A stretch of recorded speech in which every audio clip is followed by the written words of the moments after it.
ভয়ঙ্কর স্কোয়াড নিয়ে Copa America খেলবে আর্জেন্টিনা। ইতোমধ্যে আভাস দিয়েছেন কে কে থাকছে স্কোয়াডে আর কে কে থাকছেন না। বেশ কিছু বিশ্বাসযোগ্য সূত্র জানিয়েছে স্কালোনির ইতোমধ্যে প্রায় 17 জন খেলোয়াড় নিশ্চিত যারা আর্জেন্টিনার স্কোয়াডে থাকবেন।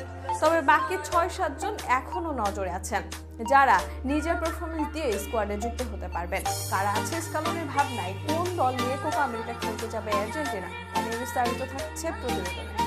দরজায় কড়া নাড়ছে বিশ্বের দ্বিতীয় মর্যাদাবান আর উত্তেজনাকর ফুটবল টুর্নামেন্ট কোপা আমেরিকা। আর এই আসরের সবচেয়ে সফল দল আর্জেন্টিনা। কয়েকদিন আগে স্কালোনি বলেছিলেন মেসি মারিয়া বাদে কেউই নিশ্চিত না কোপা আমেরিকার স্কোয়াডে।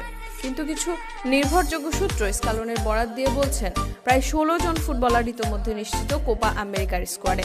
এদের মধ্যে নিশ্চিত করেই বলা আছে আকাশে সাদা জার্সির অধিনায়ক লিওনেল মেসির নাম। এছাড়া অ্যাঞ্জেল ডি মারিয়া, এমএ মার্টিনেজও নিশ্চিত।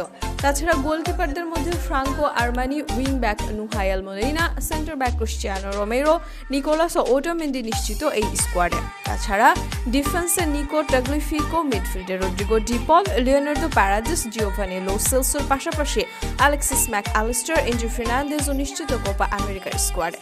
ফরওয়ার্ডদের মধ্যে Julian Alvarez, Lautaro Martinez, Nico Gonzalez যেমন নিশ্চিত, তেমনই সুস্থ হলে স্কোয়াডে থাকবেন সেন্টার ব্যাক লিসান্ড্রো মার্টিনেজ। এই খেলোয়াড়গুলো ইনজুরি মুক্ত থাকলে স্কোয়াডে নিশ্চিত জায়গা হবে বলে জানিয়েছেন সেই সূত্র। কিন্তু এরা বাদে স্কালোনি প্রায় আরও 8-10 জন খেলোয়াড় বেশি নিতে পারবেন স্কোয়াডে। সেক্ষেত্রে গোলকিপার ওয়াল্টার বেনিতেজ থাকতে পারেন স্কোয়াডে। ডিফেন্সে সুস্থ থাকলে মন্ট্রিয়াল পেজোলা আকুনা জায়গা পেতে পারেন। মিডফিল্ডার হিসেবে অ্যাক্সিকিয়াল পালাসিও, গুইটো রদ্রিগেজ এবং বুয়ানোন্তে, এই 3 জনের মধ্যে দলে পালাসিও থাকার সম্ভাবনা বেশি। ফরওয়ার্ডদের নিয়ে মধুর সমস্যায় পড়তে হবে স্কালোনিকে। নিকো গঞ্জালেস, পাওলো দিবালা এদের মধ্যে থেকে বাদ পড়তে হতে পারে একজনকে। স্কোয়াডের নিশ্চিত নাম আর বিকল্প সবকিছু মিলে বেশ ভয়ঙ্কর দল নিয়েও কোপা আমেরিকা খেলতে যাবে বর্তমান বিশ্ব চ্যাম্পিয়নরা। কোপা আমেরিকার সবচেয়ে সফল দল আর্জেন্টিনা। তবে বারবার ফাইনালে গেলেও 28 বছর শিরোপা জিততে পারেনি তারা। তবে 2021-এ সেই খরা কেটেছে। এবার ধারাবাহিকতা রক্ষা করতেই কোপা আমেরিকা 2024 খেলতে নামবে মেসিরা।